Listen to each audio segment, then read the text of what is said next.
We don't have any definitive proof that Jesus ever had a wife or any kind of non-platonic female companion. So that kind of makes him not a great source for any kind of advice on relationships. It's been a societal thing for a long time. But when you've got your God validating your toxic behavior, that makes it even worse.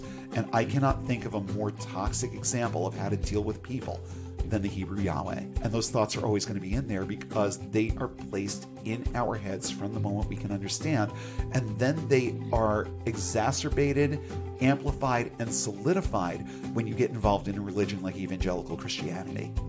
I've reached a point where I can isolate those thoughts and say, okay, no, you can't afford to think about this way. It's something that we all need to start thinking about more and embracing more in terms of getting these toxic thoughts out of there so that there's less male dominance in our relationships and more balance.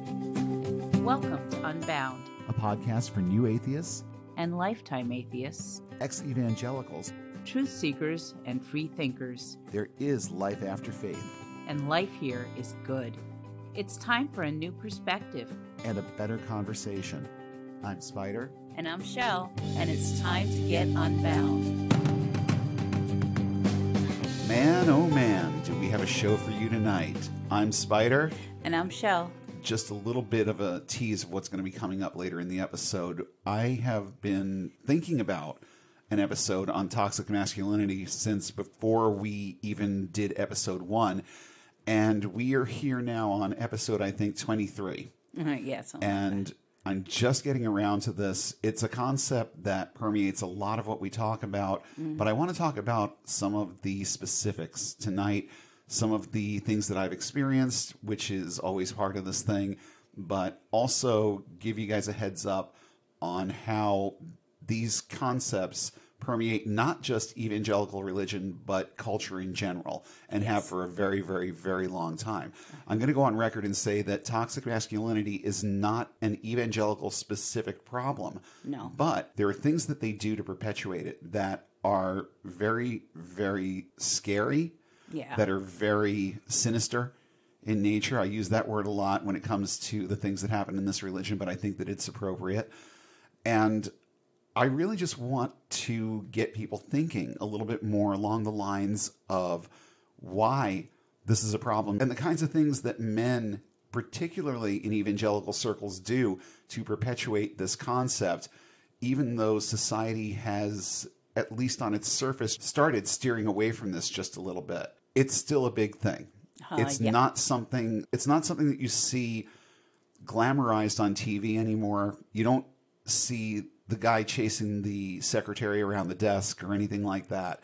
These are antiquated kinds of concepts that society looks at now and says, are you kidding? This is something that actually happened? Well, yeah, it did, and it still does. It's just not as public anymore. Yeah. And evangelical Christianity is doing a lot to perpetuate and evolve this concept of toxic masculinity. And we're going to be talking about that a little bit, but first, I do believe that my co-host has something. We're going to resurrect the Christians Behaving Badly segment because you've got something good this week. I can't believe it. At this point, I'm sort of shaking my head and I'm like, I don't know how people live these days like this. But an Ohio state representative says he won't wear a mask because it dishonors God. Okay, so how does it dishonor God? Okay, this is his words. This is Representative Nino Vitale, a Republican from Ohio, and he has written on his Facebook campaign page that this is the greatest nation on earth, founded on Judeo-Christian principles. One of those principles is that we are all created in the image and likeness of God. That image is seen most by our face. I will not wear a mask. That's the image of God right there, and I want to see it in my brothers and sisters. So does that include when you're in the hospital on a ventilator and there has to be something covering your face that you can, I don't know, fucking live? I don't know. He did not qualify that statement in any way, but all I know is that I can't believe people are walking around on Earth thinking this way. I'm like, dude, it's a metaphor. Well, it's to some people it's a metaphor, and to Yeah. some people it's very literal. And I don't know. I've come across more people who take it literally. Yes. And I've been very successful using a certain argument when it comes to the concept of whether or not God is evil. Yes. Well, I mean, it says in Isaiah that he creates evil, but I always ask people when they tell me that God isn't capable of evil, my first question is, but my Bible says that I'm made in the image and likeness of my Creator. Is that correct or incorrect? Well, yes, that's correct. So that means that I would have to sort of look like him. I would have to be like him, think like him. It would be kind of a carbon copy, wouldn't it? Well, yes, it would. Well, if I'm able to have thoughts that you would perceive as evil, and I'm made in the image and likeness of my Creator, where do those thoughts actually come from? Right. And I mean, there's a plethora of answers for that, and they start talking about environmental influences and whatnot. But who created those environments? Right. And who created those emotions that surround those environments? Who created the thought processes that make people do quote unquote evil things? Right. Where did these things come from? If they all come from the same source, God created everything. So either he created everything or he didn't. So which is it? Right. If he created everything, then he created evil, and he created the capacity for people to have evil thoughts. So it all comes back to your God. So yeah, then I've used it successfully in a bunch of different circumstances, but this takes it to a much more ridiculous and hyper literal extreme where now I have to show my face. Here's another thing that I have to do on top of just asking to be saved. Now I have to honor God by showing my face at all times and not wearing a mask. Right. Okay, tell us a little more. Well, Vitali has been very vocal in criticizing the governor, who is also a Republican, because he was mandating the stay-at-home orders, and he has been really recommending that people wear face masks and do the social distancing thing. But Vitali has been very vocal about how he thinks that this is ridiculous, and people are taking this too literally, that people are giving up their freedoms because they're frightened. Well, yeah, but here's the thing. And I saw a great meme the other day, and I lost it, and I haven't found it again, but I'm sure I could make my own. It's a really, really powerful sentiment where these people who are crying about their liberty all the time, well, no one should be telling me that I have to wear a mask. No one should be telling me that I can't go to the store. No one should be telling me that I can't go to the beach. No one should be telling me anything because I have my liberties to back up my actions here. Well, here's the problem. Your liberties end where my nose begins. And the funny thing is that he says that in the opposite direction. He said that people who want to wear masks, they can, but mandating it, that is a whole different story for me. No one is stopping anyone from wearing a face mask, but quite frankly, everyone else's freedom ends at the tip of my nose. You're not going to tell me what to do, and there's a lot of people that feel that way. And I'm like, no one is telling me you have to, but the store owners can do what they want. Oh, absolutely. And they can say, you have to have a mask. And I'm sorry, but in our town right now, you have to have a mask to go into any public place. Right. And it's being enforced. Oh, definitely. The people who work in these stores, they're enforcing it. And yeah, it's not a matter of personal liberty. No. And the way that he put it, there's a way that's practical, and there's a way that demonstrates concern for yourself and for society, and there's a way that just demonstrates a concern for your own comfort and nothing else.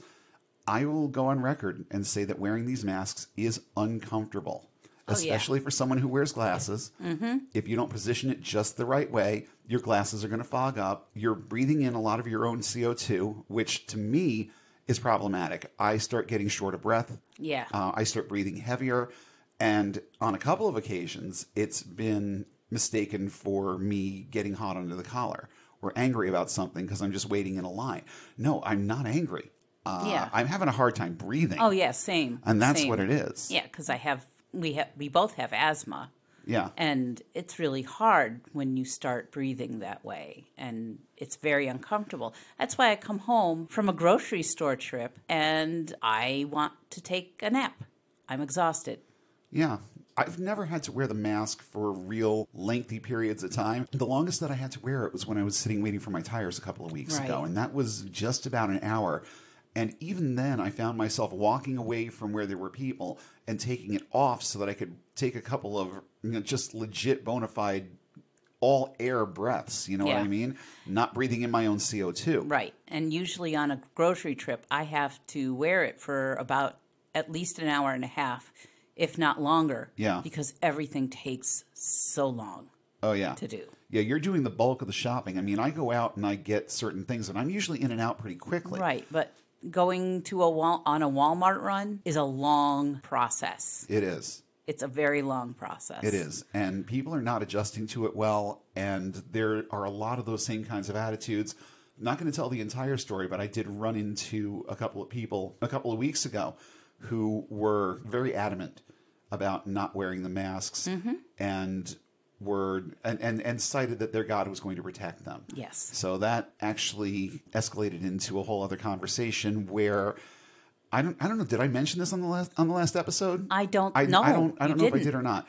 It escalated into a situation where our podcast was then being blasted over a reasonable radius in Walmart. Yeah. Because she had she stood there and literally asked me, "Do you believe in God?" And I said, "No, I do not." And that sparked a whole other conversation that culminated in me telling her, "You know what? Go to this website, getunbound.org. That's get-unbound.org, and just go directly to episode 19. It's called The COVID Crisis When Toxic Faith Goes Viral. Right. And I said, you really need to listen to this and understand what it is that you are placing your trust in your God to do for you and what he is not doing in the rest of the world. And with all due respect, if he's killing off bishops and pastors, who the hell are you?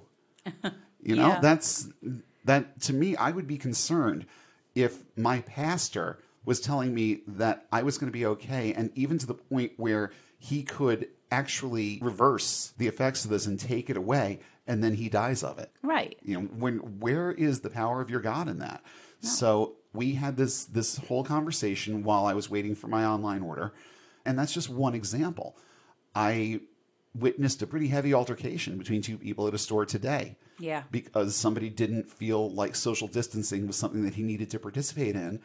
He was making a female customer very uncomfortable right in front of her boyfriend. And right there in the middle of this store, this guy, within like 30 seconds, decided he'd had enough of this guy. And before I could blink my eyes, he had swung around and just kicked this guy square in the balls. Ow. And as the guy is laying there on the ground in a fetal position and holding his scrot, this guy is looking at him, and this guy's maybe 5 foot tall. Yeah, and maybe 90 pounds soaking wet. Okay. He looks down at the guy and says, "You know what? I don't think my leg is 6 feet long. I don't think you were far enough away." So I was afraid that I was about to get in the middle of a thing with these guys. Yeah, I was literally right there. That's nerve-wracking. I was literally right there and scared to death that I was going to wind up in the middle of a fray. Yeah. Which didn't happen. The guy was smart enough to stay down. Yeah. And once it became apparent that the other guy was just going back to the business of checking out his groceries, then that was when he stood up, kind of took another walk through the aisles a couple of times and waited for this guy to be clear of the line before he came back up. Yeah. And it was an interesting thing to watch, because another thing that happened was I looked around and no one in the store was even acknowledging what was going on. It was kind of a silent affirmation of, you know, this is what we've been thinking for a while. This is the type of thing that personifies how we feel when people come in and they don't care about our safety. So it was like nobody saw anything. Yeah. It never happened. And it was almost surreal. It was like the four of us that were involved in that little moment were the only people there at that time. The way that people were reacting to it, it was like, yeah, it's none of my business. Yep. None of my business. And I could see, I mean, it's hard when you can only see half of somebody's face. Yes, you can only see the eyes. But it does provide a little bit more license at times to give that little smile. You know the one I'm Yeah. talking about? Oh, yeah. That satisfied smile, like that son of a bitch just got his. Yep. I'm sure it had to be a vindicating sort of thing for Yeah. a lot of them to see that. Yeah. Now, I'm not going to sit here and promote violence No. as the solution to any Really problem. don't want but that. I can also understand someone getting frustrated enough to take that kind of approach to the situation at that moment in time. Yeah. I can absolutely see it. And honestly, I was just one of the ones that went back to minding my own business, pretending that it wasn't happening. I did kind of have one eye on the guy because if he was seriously hurt, because if you saw the way that it happened, Yeah. and it was definitely possible this guy could have had a fractured pelvis. Yeah. But he eventually got up and started walking it off, and that was when things kind of renormalized. Yeah. But you could tell that everyone in the place was just like, didn't see anything, didn't see anything, didn't see anything. And that's where this is starting to come to, Right. with the extreme attitudes about safety. Yeah. This is the type of thing that you're going to start seeing more. More angry people, more altercations over this stuff.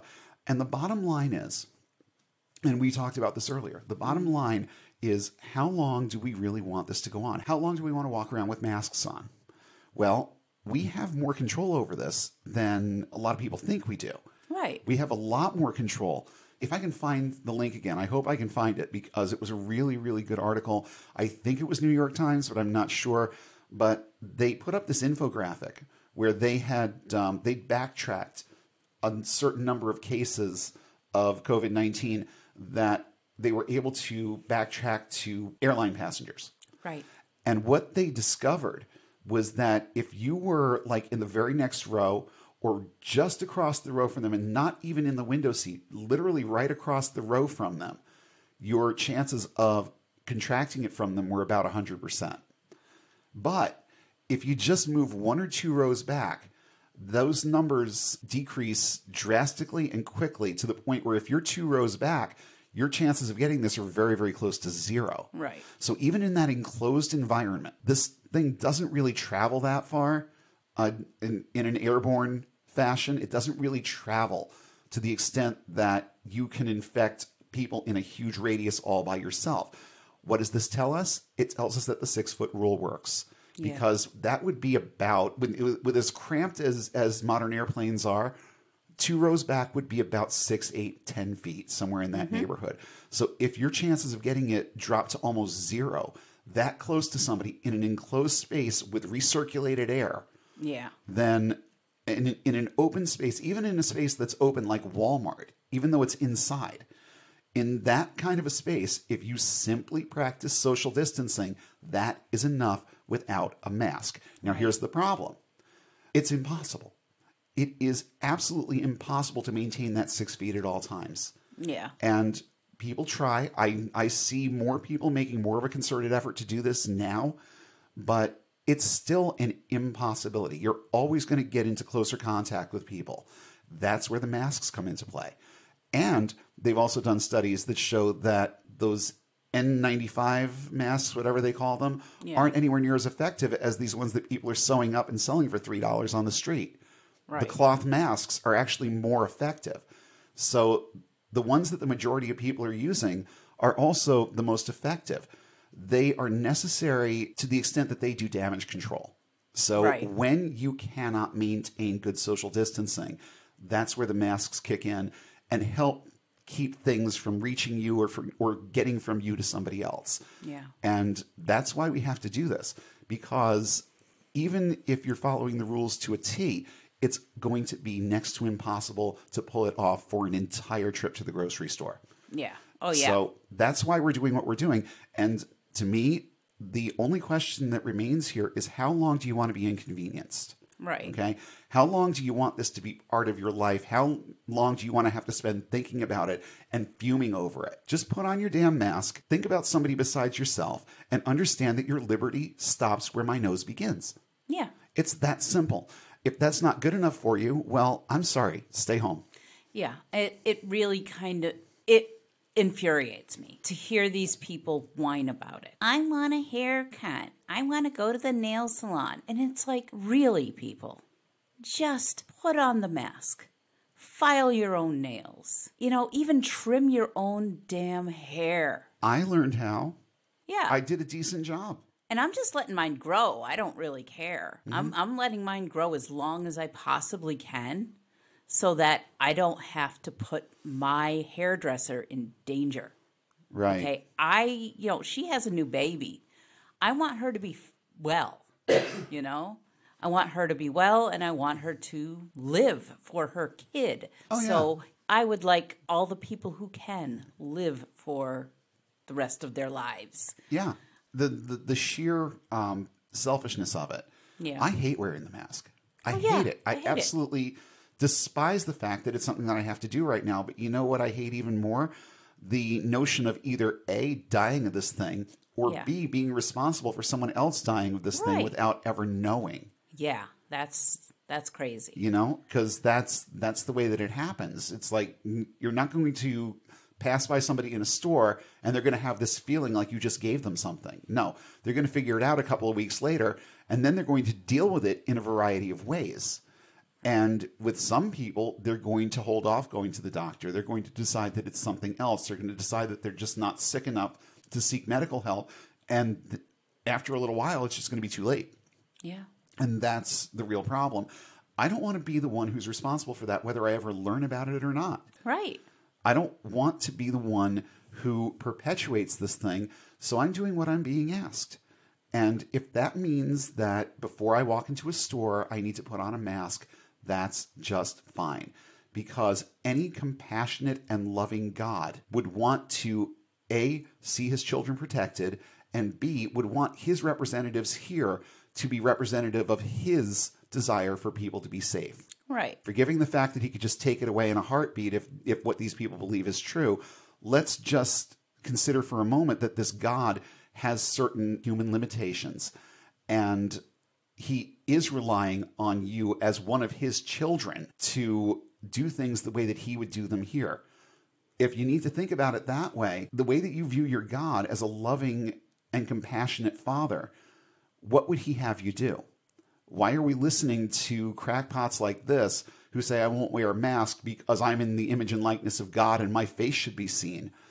But what about the people that you could be hurting? Where do they come into play here? Right. Where does your God, where does your Savior say that that comes into play? You should be acting on that. If you're somebody who is still in this or on the fence, and you still feel like you need to adhere to Christ-like ways of doing things, what is the most Christ-like thing to do in this situation? To assert your God-likeness or to simply protect people? Right. And keep them from going off to an eternity without Jesus because you breathed on them? Yeah. It's crazy. Anything more about this guy? He's also somebody who he's the type who posts like conspiracy theories about Bill Gates and how he wants to give everyone the mark of the beast. They were talking about the mark of the beast in like operating systems and stuff, Yeah, saying billionaire Bill Gates wants to lock us down and profit by charging us for mandatory vaccinations. And I'm like, that's like word salad to me. It is, especially when you consider how much money Bill Gates gives away. Right. I mean, he understands that he has more money than his great-grandchildren's great-grandchildren will ever have to spend. Right. Will ever be able to spend. So he gives a lot of money to a lot of humanitarian causes. Right. I'm not saying that he's the greatest guy on earth because there are things about him that don't really sit well with me either. But when it comes to, he wants to make money off of you and charge you for a mandatory vaccine, that is so not Bill Gates. Right. No, that's Donald Trump's ideas. Yeah. If he had it, he was in charge of it, he totally would. He'd figure out a way to profit on it. Oh, sure. He will. I mean, I have no doubts. But yeah, that's all I have. He'll make Big Pharma very happy when there's a vaccine. He'll make Big Pharma very happy. It'll put all kinds of strain on the health insurance system, and it'll put real strain on people who can't afford it because they don't have health insurance. Yeah, this is how his brain works. So it doesn't surprise me that a lot of people who love him would think the same way. We got a lot of content out of like one line about the image and Exactly. likeness of God. But you know what? I said last week that I wanted the next few episodes to be more conversational. Right. So having a conversation about this that steers back toward the current crisis, I think is relevant. Yes. Now, I've been walking around for weeks saying I'm tired of hearing about this. But It's our life. I guess I can't really get tired of talking about it when stuff like this is happening. No. And I can't stop giving people better perspectives on things. I mean, literally to the point where this person is standing there listening to me talking on her phone in the middle of Walmart because I think that she was so taken aback by the way that I handled her questions. She just decided, okay, well, you know what? I don't really want to engage this guy anymore because it was obvious that she had nothing else to say and she had no relevant arguments to make. So she's like, okay, then I guess I'll just listen to this. And she did. Yeah. And there were other things that surrounded that I'm not going to sit here and blow my own horn about, but there were other things that I think also affected some of the other people that were there at the same time. And to me, that's just all kinds of good, because whether I managed to sway someone's opinion on this or not, they heard a perspective from a source that addressed it from the standpoint of logic and reason. Right. And not from, this is what I want. You know what I want? I want to go to a restaurant. Mm-hmm. I want to go to the movies. I want to go to the beach and plop down where I please. Right. I want to do all of these things. But above and beyond any of that, I want this crisis to be over. Right. I want that curve flat. Mm-hmm. And so whatever I need to do to flatten that curve and make sure that I'm not responsible for perpetuating this thing, I'm going to do it. Right. Because I want normalcy. Right. I want my life back. Right. I want the freedom of being able to leave my house and not being afraid of what I'm going to encounter when I do. Yeah. That's only going to come with two things. It's going to come with time, and it's going to come with people doing what they are supposed to do, what they're being told to do, what has been proven to work in similar situations like the Spanish flu. Yeah. We're actually doing things in quite the same way that they did. Yes. And making some of the same mistakes that they did. Yes. Starting to reopen things too early. Yeah. Because with all due respect, a second wave is coming. It's going to be worse. Even if we experience a few weeks of normalcy, we're going to be back to square one if we are impatient. Yeah. I would just as soon sit it out and wait until that curve is flat. Yes. And the only way it's going to get there is for those of us who understand the logical reasons behind what we're being asked to do, and we just do them. Absent of personal opinion, absent of any worry about personal comfort. This isn't about your comfort right now. This is about your survival and the survival of everyone around you. It's going to be a little uncomfortable, and it's going to be a little uncomfortable for a while. Do you want to be uncomfortable for the next 6 months, 12 months, or 18 months? Or do you want to be uncomfortable for years while this thing just keeps coming back in waves? Yeah. Do you want to not be uncomfortable because you're dead? There are so many different ways that this can pan out for the individual. It just makes sense for the individual to do whatever they can to stop the spread. Right now, the two most important things that you can do is stay away from people. And when you can't stay away from people, wear a mask. Yeah. And if we all do that, then this will be over sooner. I'm not even going to say soon. It will be over sooner. Right. And sooner is still better than later. Yeah. So I haven't said much about support over the last couple of weeks, and there's a reason for that. I feel like with so many people out of work and struggling to get their bills paid, I'm not going to sit here and ask you to start thumbing us money for what we do. But I will just let you know that our Patreon is still out there. If you have the means to help us, fantastic. We would really appreciate it. But literally, this is all the time that I'm going to spend on this at this point. If you're in a hard spot, then this just doesn't apply to you. I want you to be able to have the content, Use it in the most appropriate way that you see fit. And the only thing that I would really ask of anybody right now, forgetting about support in any kind of way that's going to put a strain on you, just simply keep listening and let people who would benefit from this message know that we are here. That is the number one way that podcasts are spread, and it was effective in Walmart. I'll just put it that way. Let people know that we're here, especially the ones that you know are on the fence with their faith, trying to figure out whether they should be in or out. These are the people that need to be listening to this, because most of them have never gotten that voice of reason that we bring to the table here on Unbound. They've never heard it. They've never been exposed to it. And it can be a real serious eye-opener for a lot of people. I encourage you to simply talk about us. That's all the support that I'm going to ask for the next few weeks.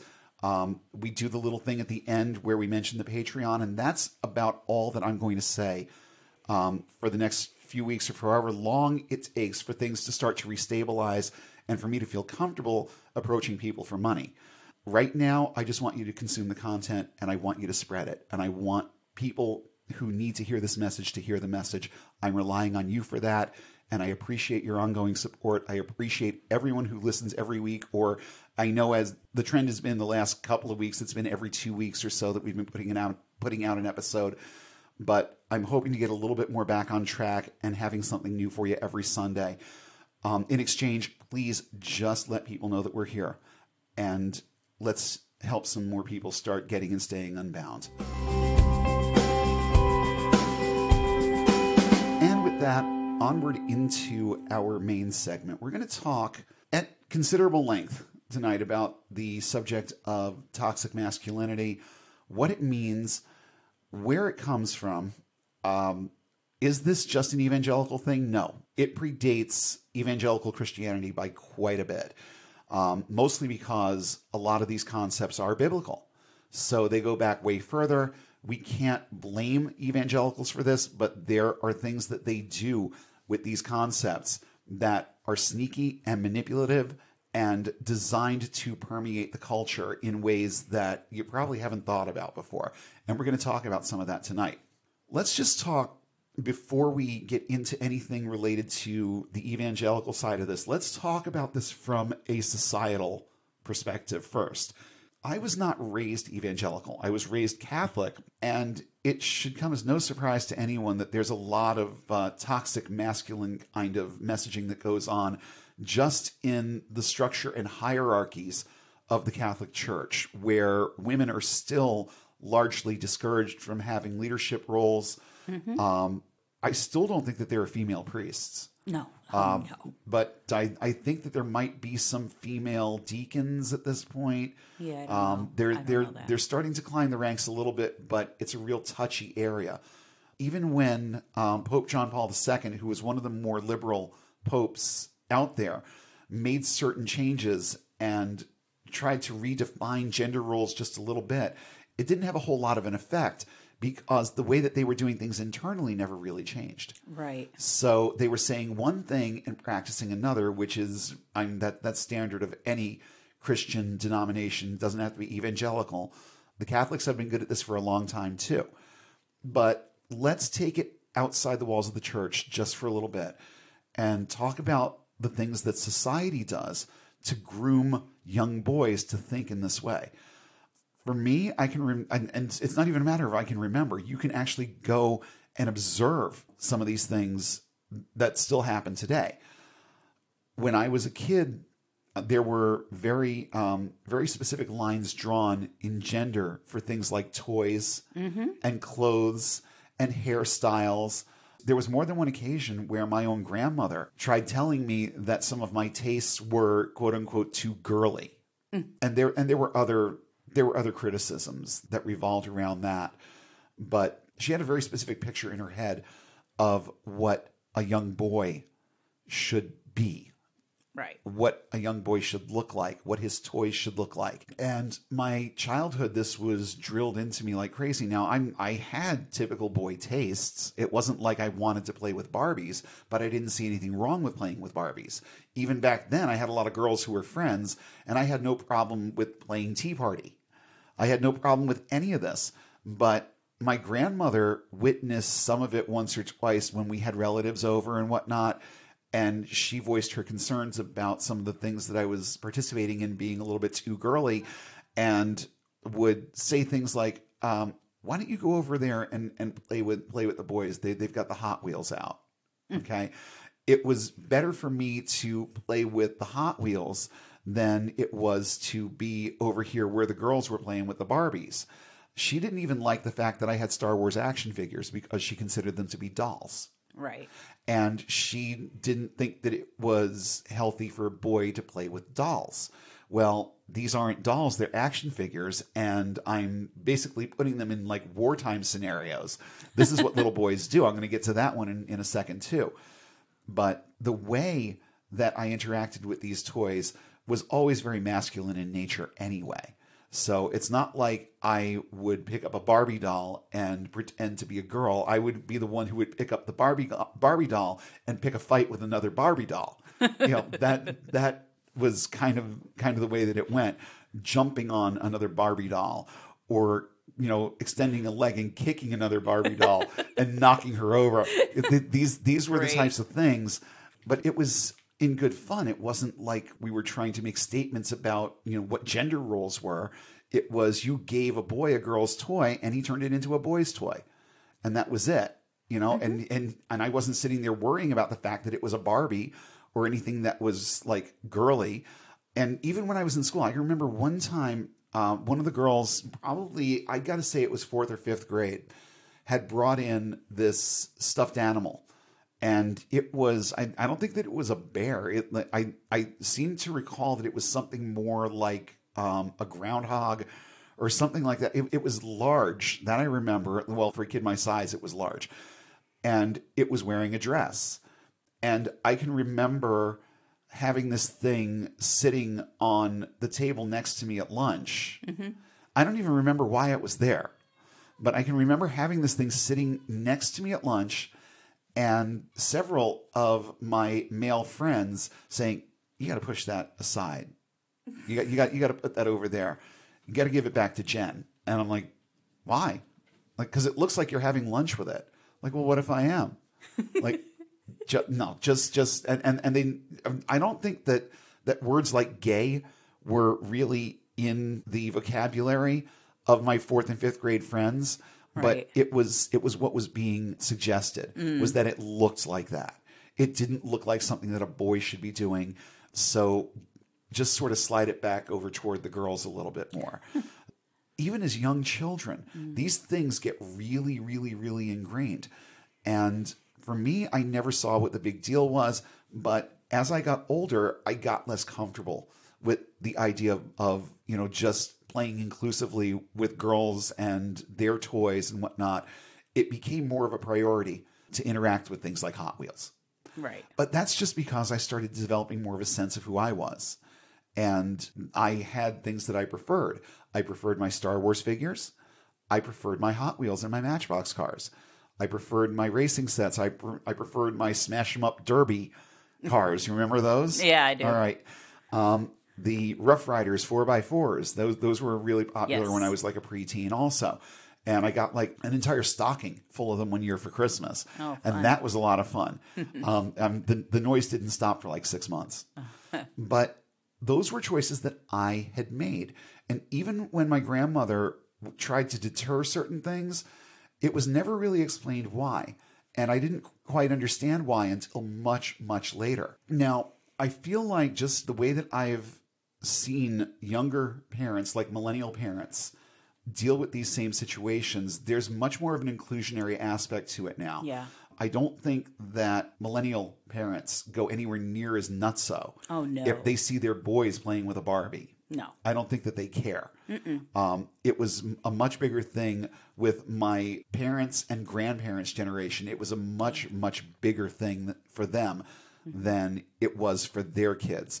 And I think that a lot of us who grew up in the 80s grew up with a lot of prejudice levied against us, not over things like skin color, but over things like clothes, how you managed pretty much every part of your life.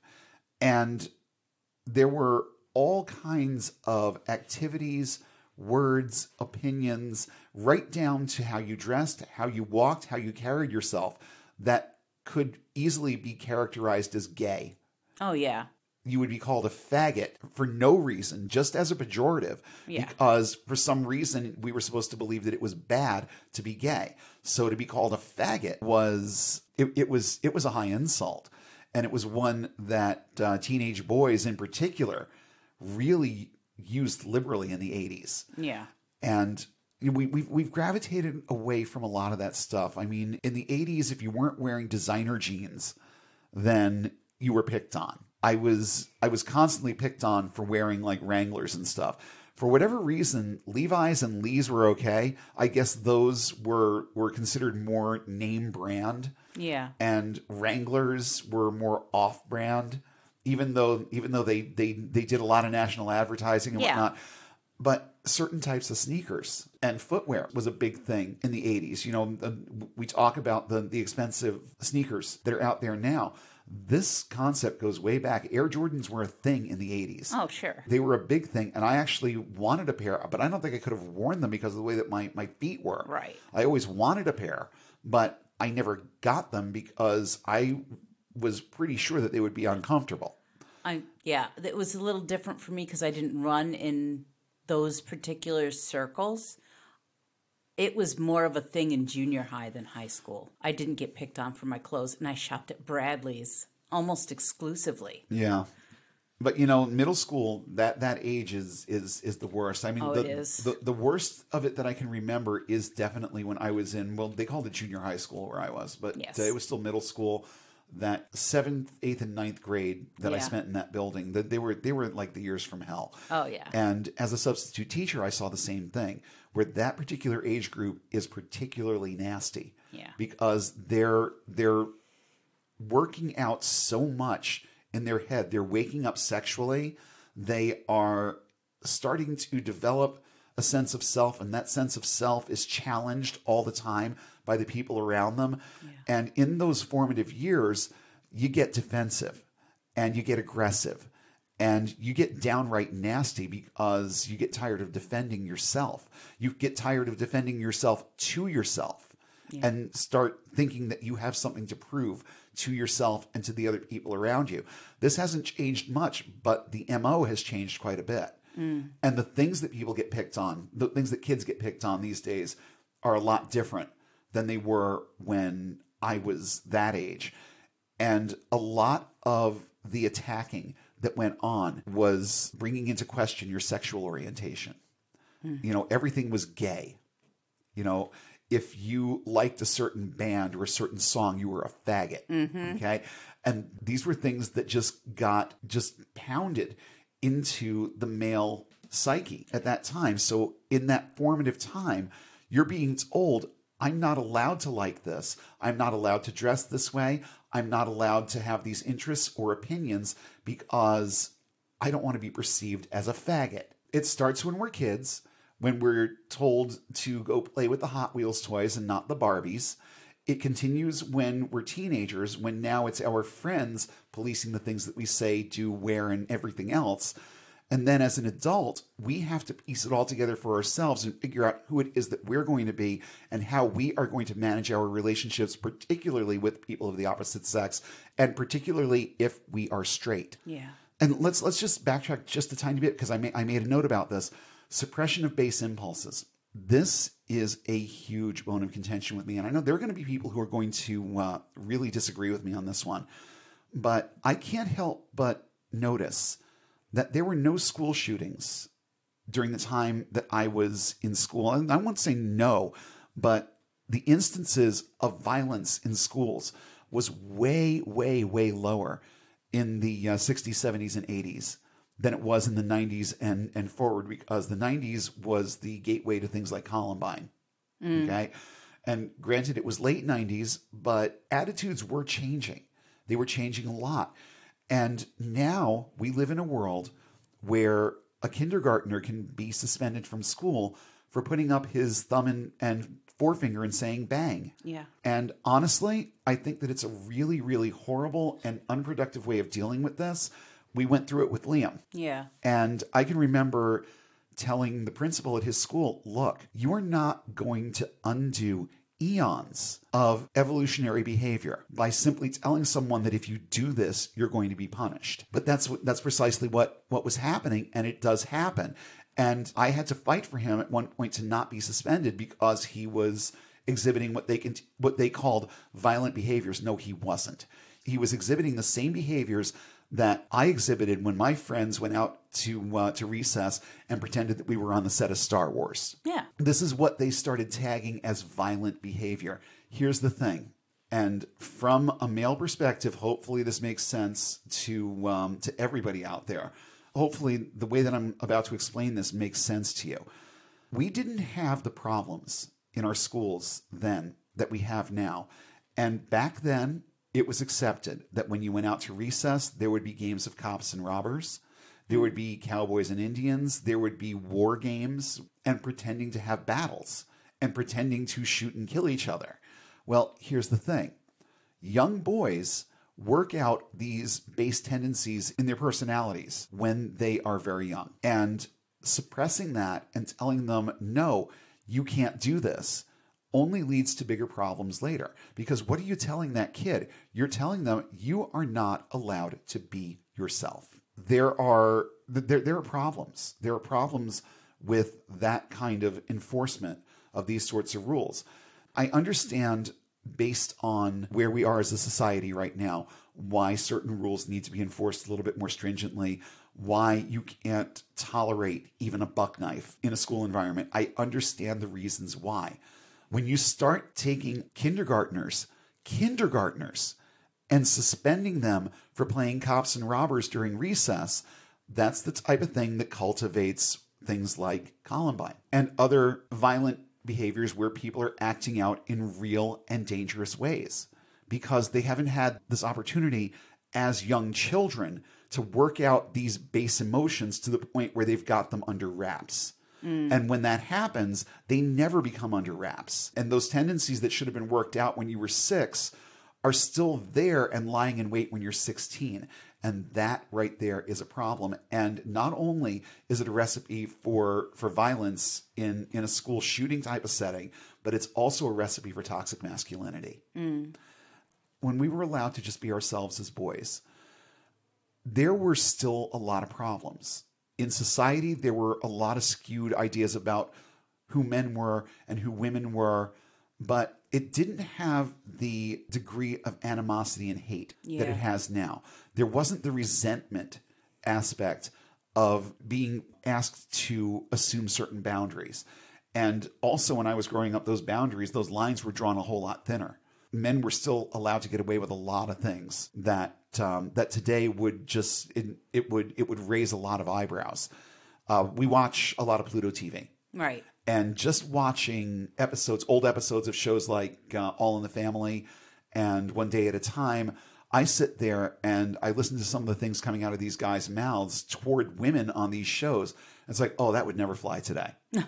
Yeah. But here's the thing. Just because they don't say it outright doesn't mean that the thoughts aren't still in there. Thoughts are still in there because nothing has really changed. Right. We don't change that much as a species. If you look at the way that people handled certain situations in the Bible and the way they handle things today, the only differences are other things that have been inserted into the environment that change the perspective just a little bit. But the underlying thoughts, feelings, and emotions are still there. Not a whole lot has changed. It's just that certain things have become less talkable, I guess. Yeah. Less acceptable. Yeah. In terms of talking about them outright. But that doesn't mean that the attitudes aren't still there. Right. So that's a society thing. We start by telling boys that they have to adhere to certain models. And then we give them very, very narrow views of things like gender. Mm-hmm. So they start looking at certain things in very black and white ways. And when their brain can't process the black and white, the shades of gray start creating problems. Yeah. They start creating problems with identity. They start creating problems with security, sense of self. And that's where a lot of toxic behavior comes from, are those insecurities and our need to assert. As soon as we're able to understand, we're bombarded with all of these societal rules that say this is what a little boy is, this is what a little girl is, this is what an adolescent is, this is what an adult male is. A lot of black and white, even in a society that embraces a gender spectrum. There's a lot of black and white that is still hoisted on boys. Yeah. When I was a substitute teacher, I saw it a lot in terms of even now, the way that schools handle things like intramural sports or varsity sports. The boys' teams are always more important than the girls' teams. Mm-hmm. The boys' teams are the ones that make it onto the news most frequently. Unless you've got a really small school that only has a couple of sports teams and 2 of them are girls' teams, they're going to be more focused on boys' varsity sports than anything else. Right. And that has not changed. No. These problems are societal. They don't just fit into this little microcosm of evangelical Christianity. Right. They are societal problems. But let's talk a little bit now about how evangelical Christianity or how Christianity in general has perpetuated these toxic notions over the course of history, just starting with the Bible. I mean, how many places does the Bible elevate man and denigrate women? Right. It elevates the men and it minimalizes what a woman is, okay? Because she's not allowed to have opinions. She's not allowed to have autonomy. She is basically the property of whatever man decides to marry her. And prior to that, she's the property of her father. Mm-hmm. You know, purity culture. Oh, yeah. Purity culture is really responsible for a lot of that kind of perpetuation, especially in younger girls. I want to do a whole episode on that. So I'm going to leave that there. But you want to talk about something that is the pinnacle of the celebration of toxic masculinity in evangelical circles. I don't think that there is a better example than purity culture. Oh, yeah. But we're going to tackle that one in a different episode. The Bible encourages and in places mandates toxic male behavior.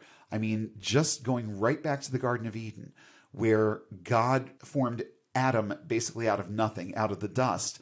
But Eve then came from Adam. Forget anything that you know about biology. Men are necessary for women to be here. Right. I know that's the message in Genesis.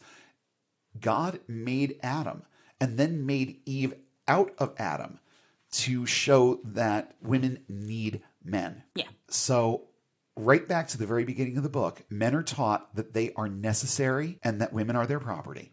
Let's talk about the consequence of rape. This whole business of if a girl is raped, then, well, there's a degree of responsibility that's placed on the man, but it comes down to him basically paying off her father for damaging his goods. Right. And then, just to add insult to injury, he's required to marry the girl. Right. What does the girl have to say? Nothing. Doesn't matter. Mm-hmm. Doesn't matter what she has to say. The Bible never even goes into any detail of what the effect would be on this girl and whether or not she would even have a voice. And with all due respect, if she tried to use her voice, she would probably be stoned. Probably. Okay? Because girls weren't allowed to have opinions. No. And that's also made clear in a number of places in Scripture, even in the New Testament, with Paul telling women to keep their mouths shut in church. Right. You can make any assumption about that you would like. Oh, they were talking in the gallery. No. This was misogyny 101, and it was part of the framework for toxic masculinity, pure and simple. And that was a Paul problem, because Jesus never really, that was not really a thing with anything that he said. But boy, Paul really did have a problem with women. It's the same thing that they always do, where they take hate and they wrap it up in a pretty package and call it love. Right. Whenever Paul had anything to say about women, it wasn't exactly complimentary. As an afterthought, he tells husbands to love their wives, as Christ loved the church. There's a lot in there that, again, we can go off on a whole tangent on what Paul's opinion was of women and whether or not that was the thorn in his side. It's one theory. Okay, so let me just put that out there. It's one theory. It's one that I think has a little bit more merit than most. But it is just one theory. Yeah.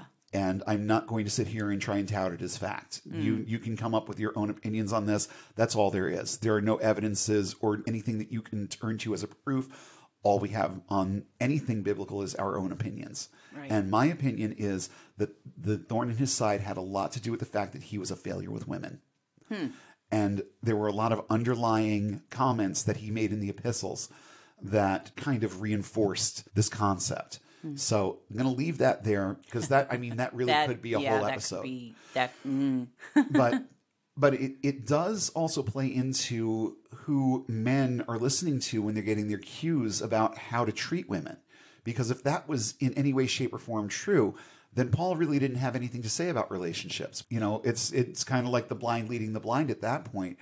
And, maybe another variation to that was that before he, quote unquote, saw the light, he was a bit of a philanderer and was not dealing well with having to maintain a celibate lifestyle. Right. So there's that other part of it. And maybe not that women didn't want him, but that he was frustrated by the fact that he couldn't have them. Yeah. There's all kinds. All kinds of stuff.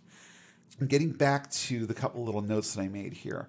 Jesus actually managed to challenge some of these misogynistic kinds of ideas. And this verse, I looked at a lot over the last week or so, did a little bit of research on it, because to me, it has a counterbalancing effect. Matthew 5:28, whosoever looketh on a woman to lust after her hath committed adultery with her already in his heart. Now, that verse right there, there's a lot going on. And from what I was able to gather on this, there's a couple of things that are happening here.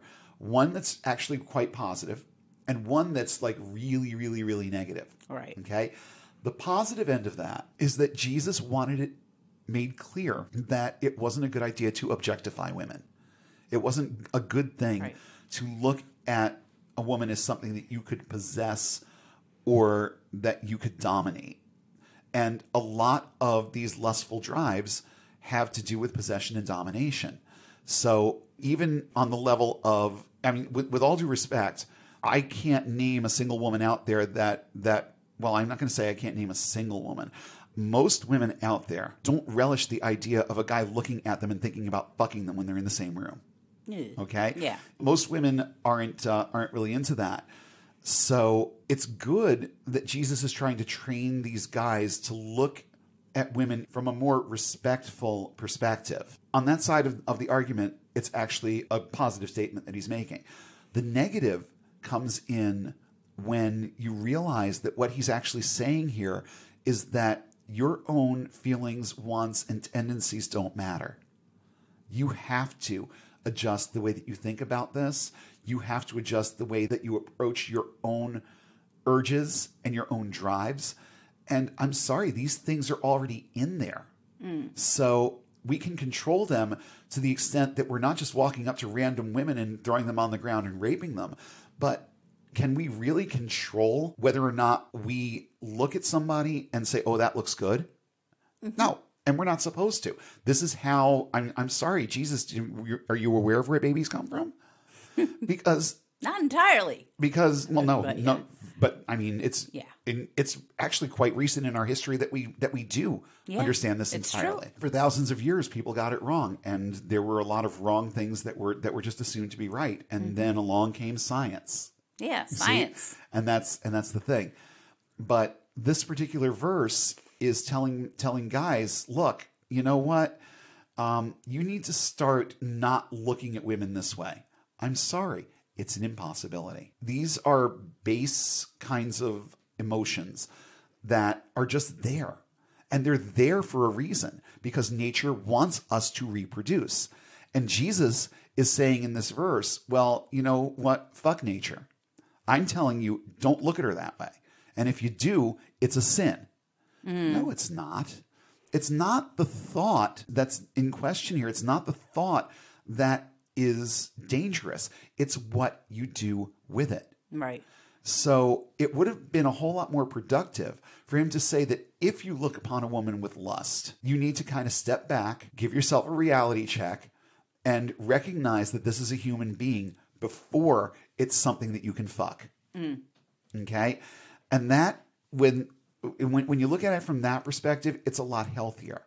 But evangelicals take this verse and they take it at face value, and they make young, especially teenage boys, they make young men feel guilty about their own sexuality. Yeah. It goes beyond evangelical Christianity.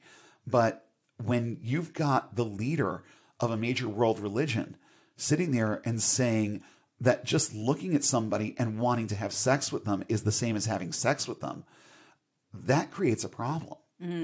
Because regardless of what his intention was here, and I do see the message of you shouldn't objectify women. Right. I see it, but it takes it to way too much of an extreme to now it's like you have to deny the fact that you even want this thing. Right. And the more you do that, the more of a priority it becomes. Don't touch the hot stove. Comes right back to that. And as soon as you're told not to touch the hot stove, it becomes a priority to figure out what's going to happen if you do. Right. So what Jesus is saying here is don't touch the hot stove. And that, especially in teenage boys, but also in older men, creates this cycle in their head of this is forbidden fruit. And there's no fruit that is so sweet as that which is forbidden. So when a man finds himself in this position where he sees a woman that his brain simply tells him is attractive, his religion is telling him that he is committing a sin because of the information that nature is providing his brain at that moment.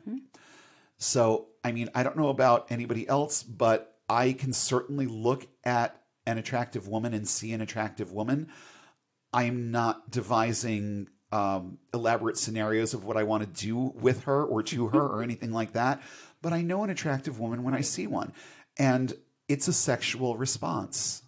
Yeah. And this is what Jesus is saying in this verse, is that you need to figure out a way to stifle that response. Right. It's an impossibility. And because we are talking about toxic masculinity, what happens when maybe a religious man looks at a woman and really, really wants her? What does he do? He blames her for looking attractive. Oh, yeah. Because everything in Christianity comes right back to Adam and Eve, Garden of Eden. It's all Eve's fault. Oh, yeah. I mean, Adam is a secondary culprit. Right, But Eve right. is the primary. And he scapegoats her too. Right. Like, Adam, did you eat the apple? Yeah, after she gave it to me. Yeah. You know, that was the sentiment. It's like, Right. I didn't want to. She gave it to me. So yeah, the female's always been the scapegoat for all bad male behavior. Yeah. And pretty much. It's just been a thing throughout history, and it's something that we've been taught to think about from that perspective. Right. Another instance where Jesus tried to do some damage control here that was minimally effective, but I think in this instance it actually did work out more in the favor of the woman, was in John 8, verses 1 through 11, where Jesus shuts down the men accusing a woman who was taken in the act of adultery. I love how the King James accentuates the very act. It's like, yeah, they were doing it.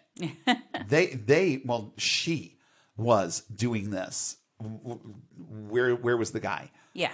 Right there, you've got the toxic masculinity aspect of it, because whoever wrote these verses didn't think that it was important what the guy was doing. Right. What was important was what this woman was doing. She was taken in the very act of adultery. And what does Jesus do? He picks up a stick, I think, and starts writing something in the sand. He just writes in the sand. And they never tell you what it is. But and this is one of those things that I actually did like. One of these little theories that a bunch of different youth pastors and youth speakers had, was that he was writing the names of other women in the village on the ground. That's interesting. And these guys were seeing the names of their girlfriends being written in the sand. It's like, how the fuck does this guy know? I also saw it was a Christian movie or something about this, and he was drawing other sins, and they were seeing what he was writing. He was like drawing sins on the ground, like drawing, like just writing the names of different sins, and they were all kind of like, it could have been anything, but whatever it was, it had enough of an impact to shut their argument down. Right. And they all just basically said, okay, yeah, you know what, I'm done with this. Yeah. And they walked away, and it did actually work out in her favor. But at the very end of that story, you got to get that little jab in there that just puts a period on the whole male dominance aspect of this. And that comes in the form of Jesus telling her, go and sin no more. Right. So he's acknowledging that she's been a bad girl. What he doesn't do is get your boyfriend over here. I want to talk to him too. Right. Okay? There's no balance to the force here. No. He doesn't tell her that she didn't do something wrong by expressing her sexuality. He tells her, yeah, you've been a bad girl. Now don't be a bad girl anymore. Yeah. And that's the way that the story ends. It's a nice story of this person being saved from an agonizing death at the hand of a bunch of hypocrites. But then at the very end, Jesus makes sure that she understands that she's been a bad girl. That to me is problematic. The way that he ends things off with her. It would have been a whole lot better if it had just simply ended with, so where are all these guys accusing you now? They seem to be gone. Oh, well, you know what? I'm not going to hold any charge against you either. Right. And if it had simply ended there, it would have been a very positive message. Yeah.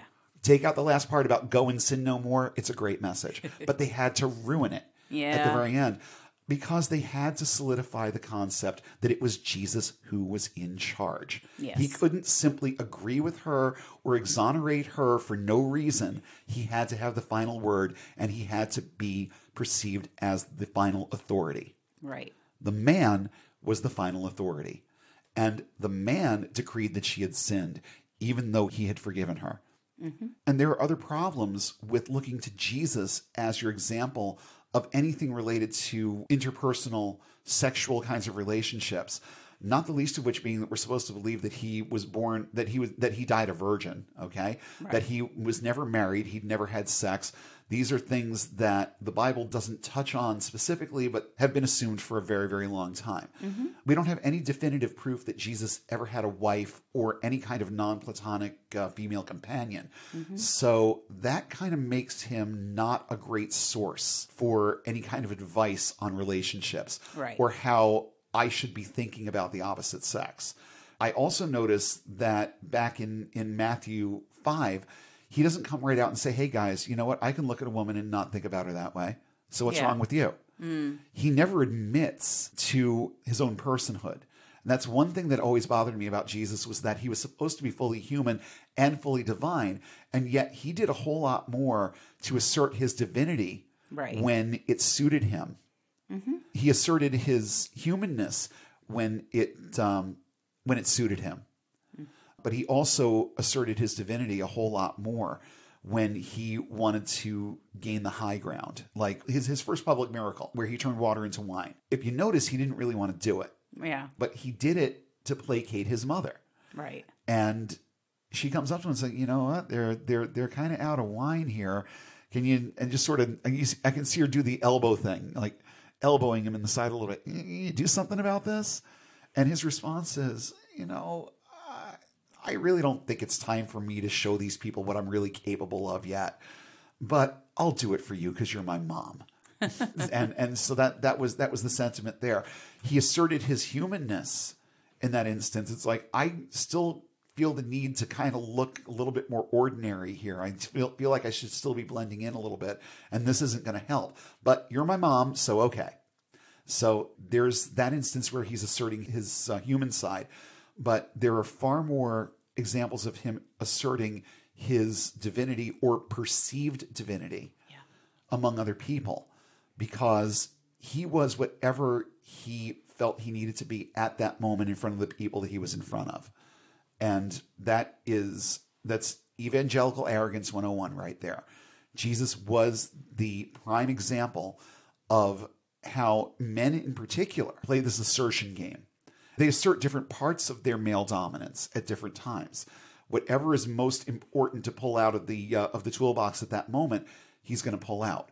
And evangelical Christian men have learned this example from him, whether directly or indirectly. If they observe the way that Jesus interacts with people, particularly the way that he interacts with women, then it's no mystery to me how certain perspectives on how a man deals with a woman can be skewed. And in the area of sexuality, I'm sorry, but Jesus had absolutely nothing to say if he didn't have experience. Right. If he had gone through his entire life managing to not look at a woman in a sexual way, I don't believe that for a second. If he was fully human and fully divine, there's still such a thing as puberty. Yeah. And I guarantee you that when Jesus had his sexual awakening and rose to sexual maturity, he was looking at a few of those girls with lust and felt bad about it.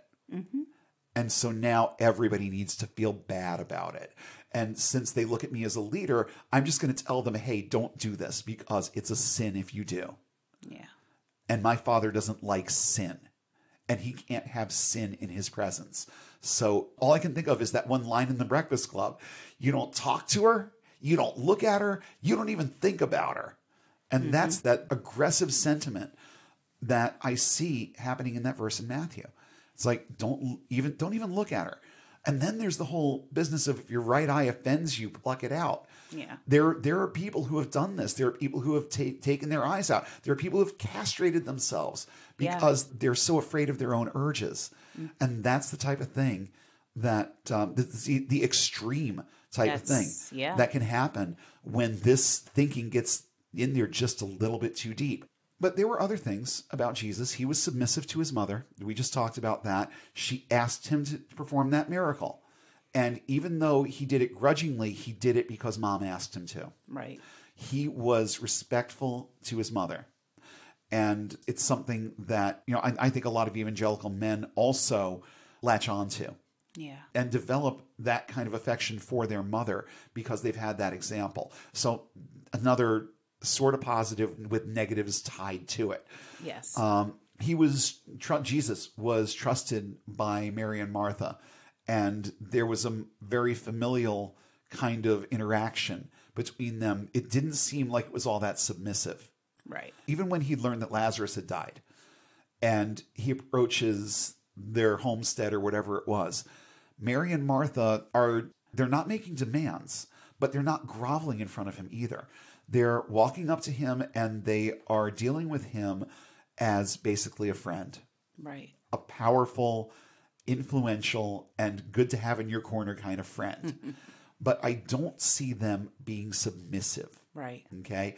And Jesus doesn't ask anything extra of them. He doesn't ask them to placate to him in any way that he didn't ask anybody else. He kind of kept things on a level playing field with the two of them in the few verses that we actually see them interacting. So there's that. In John chapter 12, we see Jesus telling Judas to show some respect for Mary Magdalene because he's sitting there complaining about the cost of the perfume that she is anointing him with. Right. And he basically tells Judas to pipe down. So Judas gets a little bit male dominant-y with Mary, and Jesus tells him to shut up. Yeah. So there's that. Oh, I just sort of jotted this down, but I want to make sure that we bring it up, especially for if we have Catholic listeners. This is going to come as a surprise to you, but Mary Magdalene was not a prostitute. No. Mary Magdalene was, I believe, Martha's sister. Yes. Or a close relative of Martha, who just happened to show up on the scene right on the heels of Jesus forgiving the woman who was caught in adultery. Or at least that's how they wrote the book. Yeah. Yeah. And I mean, that could have definitely been on purpose to confuse the issue a little bit, but it's very, very clear that these are two different people. Right. But there's been this eons long association of Mary Magdalene with being a prostitute. She wasn't. No. And it's just another one of those things where women are vilified and objectified, and no one has the notion to question it. Right. For years and years and years, as a Catholic, and even going into evangelical circles, there were people that believed this and taught it and preached on it, that this person who was anointing Jesus's feet with perfume was the same person that was forgiven in the previous scene. Right. And it was not her. No. Mary Magdalene and Martha, two very different characters from the person that was in the previous story. So that's definitely worth bringing up just for the purpose of showing how views of women can get skewed to the point where these details are right there in front of you in black and white, and people are still going to believe something very, very, very different. Yeah. Because it's just easier to see her as a prostitute than it is to see her as someone that might have at least somewhat level footing with Jesus. Right. Okay. Mary and Martha were kind of surrogate apostles, and they were not prominent characters in the story, but they had enough going on in the narrative to be able to ascertain that these were not submissive women. No. These were women that had a real affection for Jesus, had a passion for his ministry and what he was doing, and they were just sort of there. Yeah. And they were regarded by Jesus in a manner that was really on level footing with most of his disciples. Right.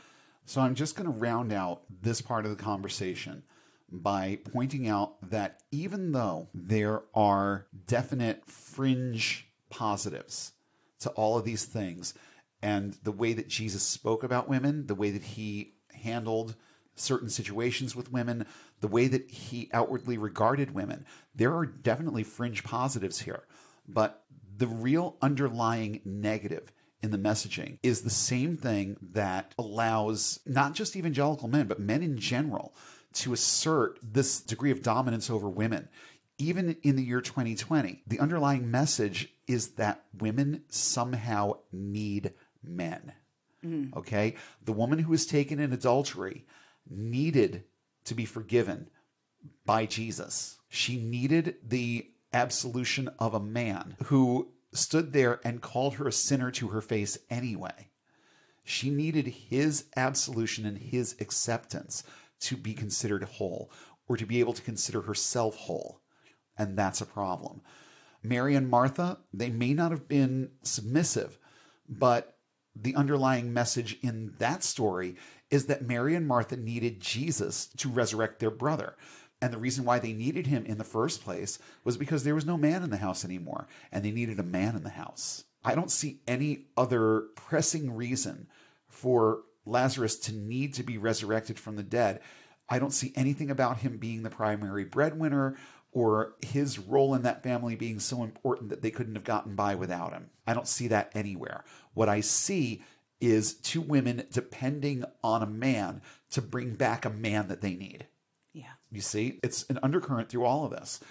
Judas is told to show Mary some respect, but his domineering opinions are still displayed prominently in those scriptures. There was no real reason for that little scene to be in there in the first place, but there's much more of an emphasis on Judas and his opportunistic kind of take on this. It's like, you know how much money we can make off of that? You see, that was the way that he was looking at it. And he took it as an opportunity to disparage the person who was, quote unquote, wasting this valuable commodity.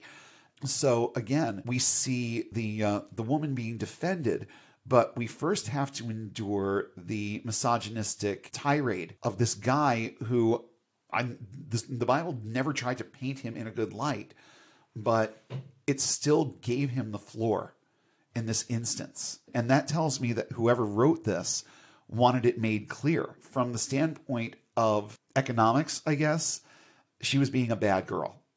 The whole bad girl aspect of this, it keeps coming up. And then the vilification of Mary Magdalene that has permeated eons of thought within a lot of within a lot of Catholic homilies. And even in my religion class, I was taught that Mary Magdalene was a prostitute. Yeah. No, she's not. Read the book yourself. She's not. She's never in any way, shape, or form described in that way. But because she shows up where she does in the story, which could very well be a calculated move on the part of the people who wrote and edited this thing, it could be a very calculated move. But just because of when she shows up, she has been stigmatized as being something that she never was. I figured out basically on my own and then went and did a little bit of digging, and lo and behold, other people have thought about this too. And I was right.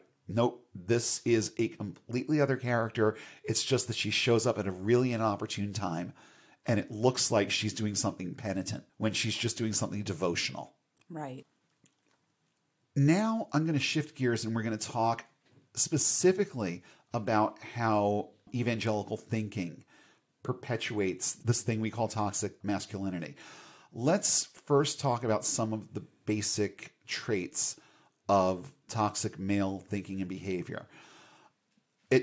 A lot of it stems from the fact that young boys are also taught that they can't show their emotions, that they have to be the strong ones, that they have to be the ones that face up to things and be a man about them.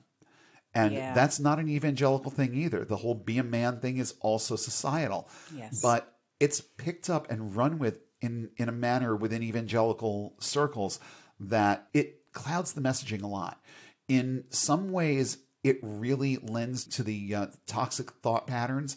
And in some ways, it tells you, no, you really shouldn't be thinking that way. I think immediately about movements like Promise Keepers. Oh, yeah. That emphasize, look, guys, you have to be better to your wives. You've got to treat them better. You've got to regard them as more. And you've got to do this and you've got to do that.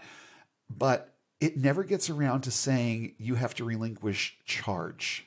Yeah. You never have to relinquish your authority here. You just have to be nicer. Yeah, and they don't really tell you how to do that. They don't, because it's nothing but a bunch of platitudes and rhetoric. I was involved with Promise Keepers. Yeah. And the messaging, I'm sorry, I sat there during that weekend, that one Promise Keepers event that I went to. I remember that. I sat there that entire weekend and equated it with an Amway rally. Yeah. Because it was the same kind of energy. It was the same kind of delivery. And the messaging had the same purpose.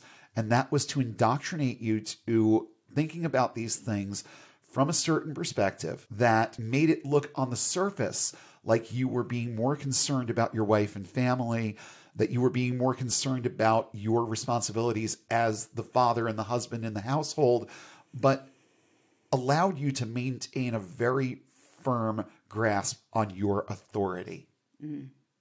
So it really didn't go terribly far toward revolutionizing male-female relationships the way that it said that it was going to, or the way that it purports to be doing.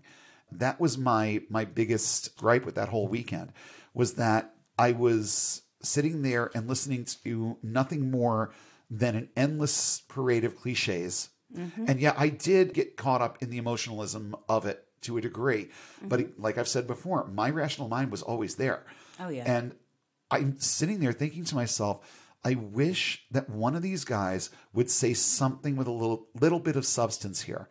Something that I can actually relate to, that I can think of from a different perspective, something that's new. Give me something new for my brain to think about here. But all they did was spout platitudes and cliches and create an over emotional atmosphere where now it's okay for you to cry and hug and be a little bit more what they would consider to be womanly in this setting where now you are allowed to be a little bit more vulnerable. But when you get home, you're the man again. Yeah. You're going to go back to your wives and you're going to apply all the things that you learned here. And maybe you'll be a little bit more sensitive. Maybe you'll be a little bit more kind. Maybe you'll be a little bit more loving. But honestly, I didn't feel a whole lot different when I came home from Promise Keepers. The differences that I saw were in how I perceived the way that these men were relating to each other. And that really wasn't the point. I mean, it was part of the point because, I mean, men can be pretty horrible to each other to begin with. Yeah.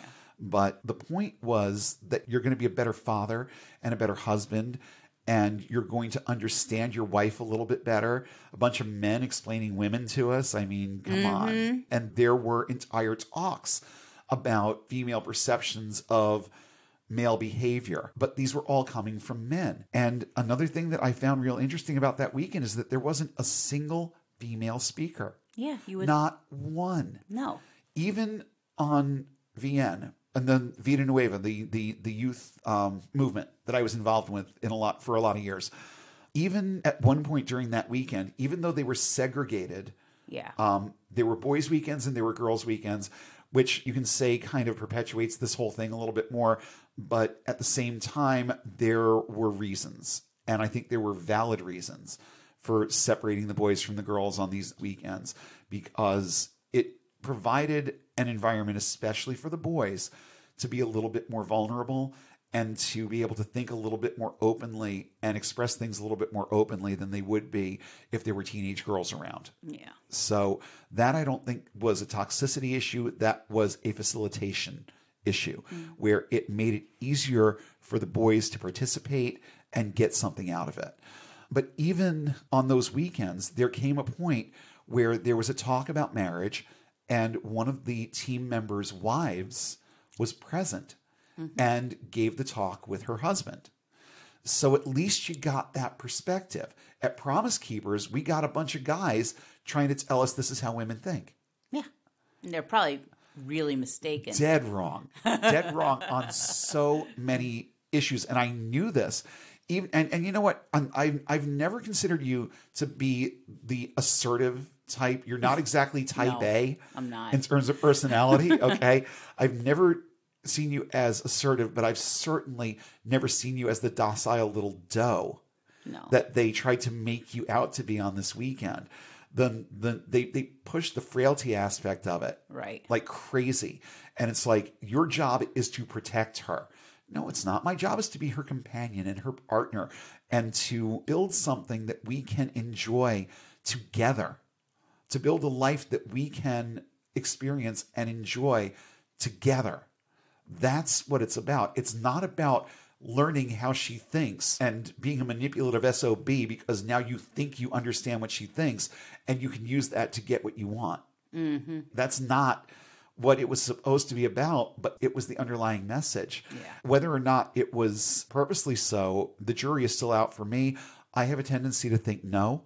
I think that the people who founded Promise Keepers had good intentions, but all that stinking thinking was already in there. Right. So it was going to be part of it either way.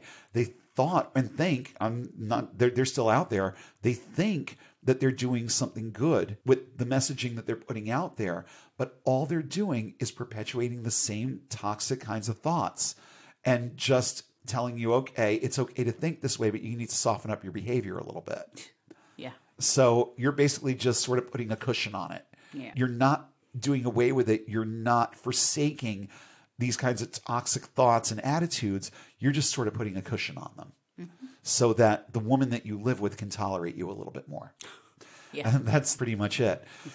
But the evangelical thing started more in the 70s, which with the advent of Roe versus Wade, the evangelicals wanted to have more of a presence in politics and culture. So as a reaction to Roe versus Wade, they started becoming a lot more vocal.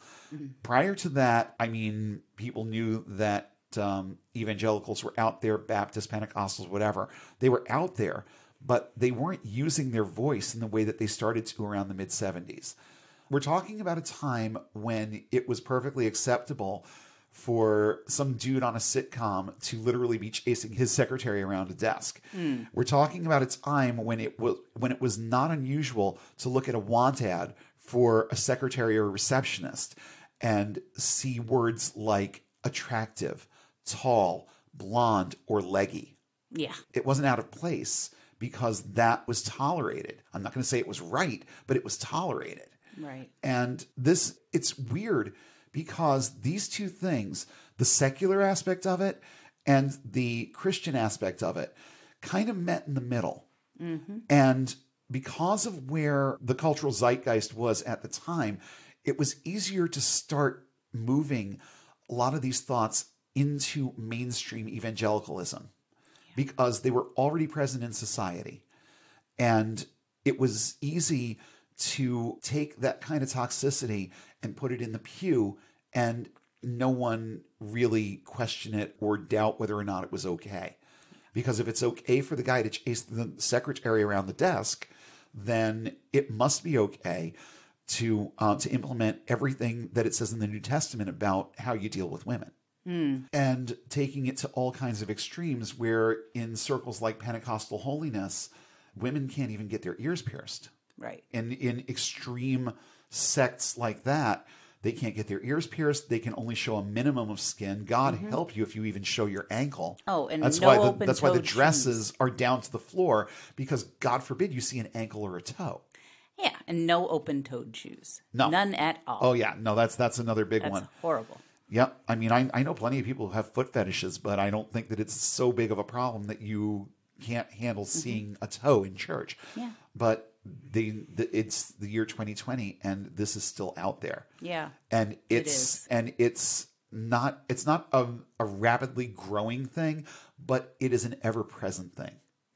And that's problematic. There's so many things that are problematic about this.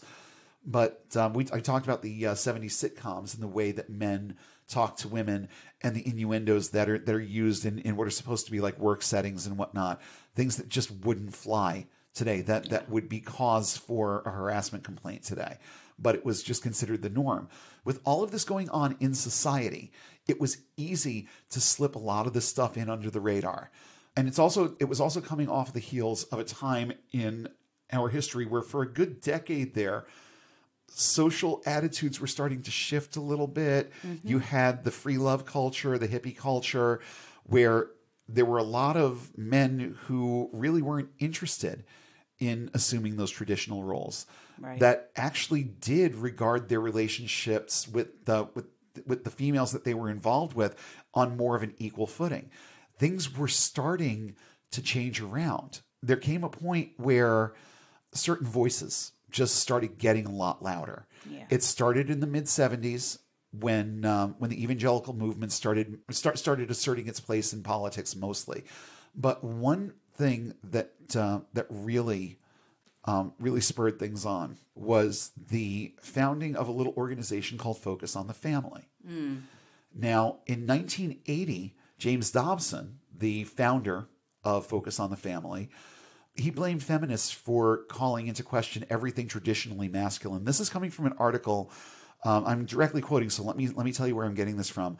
This is from an article from a website called religionandpolitics.org, and it's an article called Donald Trump and Militant Evangelical Masculinity. We're not going to get into the Donald Trump aspect of this tonight. I might get into it a little bit more later, but you know what? I don't really like talking about that guy to begin with. No. So the compare and contrast, we did a little bit of that last week, where we looked at the attributes of Yahweh versus the attitudes and attributes that this president puts forth. I think that puts enough of a period on it right there. So let me start that again, because it is a direct quote. Writing in 1980, Dobson blamed feminists for calling into question everything traditionally masculine, for tampering with the, quote, time-honored roles of protector and protected, and for denigrating masculine leadership as, quote, macho. He saw this as a crisis of gender, but also as a threat to national security. For the sake of the nation, a, quote, call to arms. That's an interesting way of putting it, isn't it?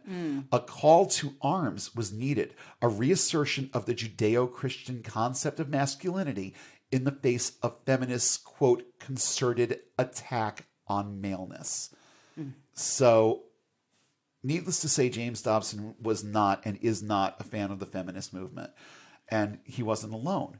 But we went just a little bit too quickly from I am woman, hear me roar to, okay, you can shut up in church again now. We went a little bit too quickly from one extreme to the, well, I don't want to call it an extreme. We went quickly from one way of looking at this issue to another that had radically more negative consequences and effects tied to it.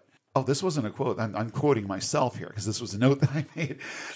Reading this article, this was one of the things that I gleaned from it. Women weren't attacking anyone's maleness, as James Dobson had asserted. No one was attacking anyone's maleness. They were simply pointing out the absurdity of all the labels and demanding to be taken more seriously. That's where the I am woman, hear me roar thing comes in. Right. Okay? They were demanding to be taken more seriously for what they were capable of and who and what they were. Right. That was it. This would be a challenge in a society that had only given women the right to vote within the last 5 or so decades. It would take widespread adoption of traditional gender roles by evangelical women to allow the long-standing notion of male dominance to evolve into the truly toxic male behavior that exists today. So there has been a normalization that has gone on with this, where evangelical women simply put up with this and it becomes normal. Yeah. It's not the women. It's what they've been taught about themselves. Yes. So let's make sure that that's completely clear. I am not blaming Eve, but it's evangelical women putting up with being treated this way. Yeah. And being offended if you even suggest that it's wrong for them to be treated that way. This is what is perpetuating this and making it grow and making it more normal by the day, and not just in evangelical circles, although they have adopted their own kind of radicalism with this, that it just accentuates it more within the confines of the religion. Things like the quiverful movement, Yes. things like the purity movement. These things all accentuate the central problem. Right. And it is a society problem. But evangelicals are putting their own spin on all of this, and they are doing their level best to normalize it. And that's a problem. Submissiveness and unwavering support for any and all decisions, opinions, and behaviors handed down by their husbands create the illusion of harmony, when in reality, women are undervalued, debased, and presented as inferior. The more carbon copies of this kind of relationship dynamic that appear in churches, the more normal they become. That was another one of my notes. Oh, yeah. Men control everything that women do from the amount of there's a story behind this one, but I made a note about it, and I want to touch on it for a quick second. Men control everything women do, from the amount of cheese they use when they make a pizza to when, how, and how often they're expected to provide sex. Even if a woman makes more money than her husband, it's usually the husband that has control of the finances anyway. And in a majority of evangelical households, men decide where the money is spent, and it doesn't matter who made it. Mm-hmm. And that's another problem right there. I know of evangelical women who work full time whose husbands give them an allowance. Yeah. Their paycheck goes directly in the bank, it's direct deposited, and then he decides how much money she needs just for her. And it doesn't matter that she worked for that money. Yeah. What matters is that he has the final say and that he has control. It has everything to do with control. Mm-hmm. Now, in some instances, you want to have control to the extent that you are making sound decisions, right, that you are dealing with your family and your family members in ways that are appropriate. You need control in that regard, but you need control over you, not control over them. That's the thing. Mm-hmm. When you start looking at yourself as the controlling factor in the relationship, that just makes all of this toxicity bubble up and become more prominent and prevalent over time. So it's not a matter of you being in control of other people or even being in control of various situations. It's a matter of being in control of how you approach them. That's the difference between a healthy relationship and a toxic relationship, is knowing where to draw the lines in terms of control. And it should always start and end with the individual. I should have control over certain things. You should have control over certain things. You should have 100% control over your body and how it's used. Mm-hmm. You should have 100% of the control over the things that you think about, your ideas, your thoughts. And then there should be collaboration on things like how we raise the kids. Right. There's that, but it should never come down to one person's opinion or edict being final. And that is a real major thing in evangelical circles. The male is in charge. Women are required to produce offspring, hence the quiverful movement. Right. And I mean, this concept really far predates that too. Mm-hmm. And even though they are tasked with raising the children, they're required to do it in a manner that coincides with the man's views and his parenting methods. Christian children are taught to love their mothers and have a healthy fear of their fathers. And this concept is enforced by both parents in equal measure. Wait till your father gets home. Mm-hmm. Okay. Again, not an evangelical thing, a society thing, yes, but it permeates. Yeah, it does. And one validates the other. And that's a problem. We're taught to love our mothers and fear our fathers. And that's in a situation where you don't have one parent playing both roles. Right. But in a lot of evangelical and other Christian circles, it's going to be a two-parent household, whether those parents are in love or whether they're completely miserable with each other, because divorce is a bad thing. Yeah. It's like, at least if I stay, I'll still have sex once in a while. You know, I can't go out and marry somebody else because there's a Pauline principle in play that says that if I marry someone else, then I'm living in adultery until that person dies. But we're taught to love the female role models and fear the male role models, and that's true even in other settings in schools. We were always more afraid of the male teachers than the female teachers. Oh yeah, it was because that thinking had been ingrained in us from that early on. So again, society and evangelical Christianity kind of mirroring each other here, but the real danger to it is what I mentioned earlier, is the normalization of it within that setting, and how things have been radicalized over the years and how subtle that radicalization has been. I don't recall ever hearing anything out in the open about purity balls or purity culture. These were things that were and are largely confined to the microcultures in which they exist. Right. So you don't really hear sermons about purity culture, but you certainly do hear a lot when you're a teenager about how true love waits, another James Dobson thing. Yeah. Okay. And you certainly do hear about it when you, by evangelical standards, fuck up just a little bit as a teenager. We talked about that in a previous episode too. And in those instances, the boys are shamed just as badly as the girls, because it's important that it gets pounded into your brain that if you look on a woman with lust, you're committing adultery with her. Oh, and you put your hands on her, that's even worse. Yeah. The worst of all of this is that the women put up with it. They not only put up with it, but they defend it. Okay? They get offended if you even suggest that anything that's happening in their house is off. Yeah. Because of the way their husband acts. They respond very, very defensively. And that's for a couple of reasons. Number one, because that thinking has been pounded into them from the time that they can remember. Oh, yeah. But it also threatens their sense of normalcy, because they've just gotten used to this. Yeah. They're not going to change horses in the middle of the race. So this is what they're used to, and this is the way things are going to be in that house, period, unless and until somebody gets unbound. Yeah. And then changes can happen. But if that's happening, then other thoughts have already gotten in there, and that person's rational mind has already been woken up to the point where some of these things probably aren't an issue in that house anymore. I find it interesting that we never had those kinds of problems as far as I'm aware. I don't think that I was ever the assertive male type with you. No, but I had it drilled into me, especially since becoming a Christian, that the man was in charge. And a lot of times I just sort of deferred. Oh, yeah. There's been a lot of deferring, and it still happens. Oh, yeah.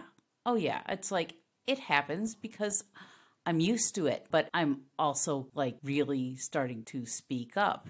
And that's, sort of, it's because I'm 50 now. Yeah. Honestly, it's because I'm 50 now, and I'm looking back at at mistakes that I have made and saying, hey, this was kind of a lousy way to live. I want to live the next 50 years better. Yes. So I'm making it better for everybody by trying to be more assertive, and that's difficult for me. Right. It's difficult, but I'm noticing it more, especially lately, especially with the lifestyle changes that have occurred. Right. In our relationship dynamic over the last 3-4 months or so. There have been some radical changes that have gone on here. And I remember saying to you at one point, we had a conversation about something. I don't even remember what it was at this point in time. I don't precisely remember what we were talking about, but I do remember being surprised at the way that you approached me. Yeah. I remember what it was now. And you had you had said to me, you know what happened last night kind of fucked me up. Yeah. And there were a few other opinions and a few other thoughts that came out. Yeah. And it took me a little while to process it. But what happened the next day? I stopped you dead in your tracks. And I said, hey, you know what? I want to thank you Yeah. I want to thank you for being honest and for bringing this to my attention and for not just sitting on it and deciding that you deserved it or that it was your fault or anything like that. I needed to handle that situation differently, especially in light of certain things that have happened here in the last few months. I needed to handle that situation differently. Yeah. And you called me on it. This is not something that's happened throughout our entire marriage. No. And it just goes to show how much that thinking gets in there. Oh, yeah. To the point where even though you know that you can approach me and talk to me that way, it's still uncomfortable to do it. Yeah. Because your brain is telling you that it's supposed to be uncomfortable. And for you to sit there and in so many words tell me that my behavior really rattled you, it was an eye-opener to me as to how far you've come. Yeah. And how much you've learned about yourself and how much more of yourself you're allowing to have the floor. Yeah. And I love watching what's happening here. I love watching the ways that you're changing and the way that you are becoming more you every day. I don't understand why anyone would want to live with someone and interact with them the way that they would interact with a favorite toy. It makes no sense to me why I would want to spend my life with you if all I wanted was what I can get from you. Right. I'm with you because I want to be with you. Yeah. And I want to be with you. I don't want to be with this notion of you that I have in my head. I want to know you more and more every day. I want you to be able to be you more and more every day, because that is how relationships work. And that's how they become less dysfunctional over time. Right. Because there has been a lot of dysfunction in this relationship. Oh, yeah. But there's less now. There's and less. Oddly enough, with some of the radical changes that have happened in the last few months, it's still less dysfunctional and less toxic. Definitely. And I love watching what's happening here, because the further your mind gets from this kind of thinking, the more you are coming out. And I think that what's coming out is fucking majestic. Great. Okay. And I love the fact that we can have a conversation like that, where you can just flat out tell me, look, you were kind of an asshole. And what you did and what you said hurt me. And the way that you handled it after kind of hurt me. And I understand that you know that what you did was wrong, but you need to understand what it did to me. Yeah. And it's true. It wasn't. I think that our listeners are thinking that it was something way bigger than it was, but it's no. just, it was one of those things where I was really just momentarily fed up with life, the universe, and everything, and it came out on my family. It's not the first time that it's happened, and it's not the first time I've had to apologize for it. Yeah. But it is one of the first times where I've been confronted with it outright, and it's necessary. Because I do not want to be perceived as the type of person who thinks this way about the woman that he lives with, or about the women that he loves. Another little hint for you. Overall, I see us and our relationship moving in a direction that is incredibly healthy, that is not marginalizing on one end or the other, where we both have our say in pretty much everything that happens, where I have to come to you for permission for things and not the other way around, because I understand that what I'm asking for is major. Right. And that it's not something that I should feel entitled to have. Right. Okay. There are all kinds of things, especially recently, where I have found myself in the position of needing to at least get your perspective and opinion on, and flat out needing your permission on. So that flies in the face of anything that evangelical Christianity wants to teach about what my role is here. If I was playing by their rules, I would simply be telling you that this is the way it's going to be. And you would just simply sit there and say, well, he's the man and he's the priest and head of this household, so I have to just go along with it. Right. Oh, hell no, you don't. If something doesn't look right, you have a voice and you should use it. And that's that. Right. And that is true in any relationship, not just the one that exists at this table, and not just when I'm on mic. Okay, Right. it's something that we all need to start thinking about more and embracing more in terms of getting these toxic thoughts out of there, so that there's less male dominance in our relationships and more balance. Yeah. More of everyone having their voice and everyone being happy and everyone being treated in a manner that is respectful and that does not detract from that person having their sense of self. It's very important. And it's difficult because those thoughts, just like I talked about with prayer, a lot of these thoughts about my own entitlements are that they can get in the way. They can really get in the way, but I've reached a point where I can isolate those thoughts and say, okay, no, you can't afford to think about this way. You simply can't afford to have these thoughts or these attitudes, and you know better. So start thinking better. And start thinking better when it comes to this situation right here, right now. Let's start with this, and let's deal with the next thing when it happens. And there's always going to be a next thing. And those thoughts are always going to be in there because they are placed in our heads from the moment we can understand. And then they are exacerbated, amplified, and solidified when you get involved in a religion like evangelical Christianity. And that's where the bigger problem, I think, lies, because it's been a societal thing for a long time. But when you've got your God validating your toxic behavior, that makes it even worse. And I cannot think of a more toxic example of how to deal with people than the Hebrew Yahweh. That is male toxicity 101. I have said it many times before. If my teenage daughter decided she was going to go out on a date with this deity, I would be very, very, very concerned. Yeah. Okay? If he actually did come to my house in a personified form and wanted to pick up my teenage daughter for a date, I'd be very concerned, because he is the definition of toxic masculinity, the very definition of it. And there are so many examples in Scripture of how he asserts male dominance, whether it directly affects any female in the story or not. The assertion of male dominance doesn't have to be dominance over a female. It just has to be dominance, period. It's an underlying message throughout the entire Old Testament.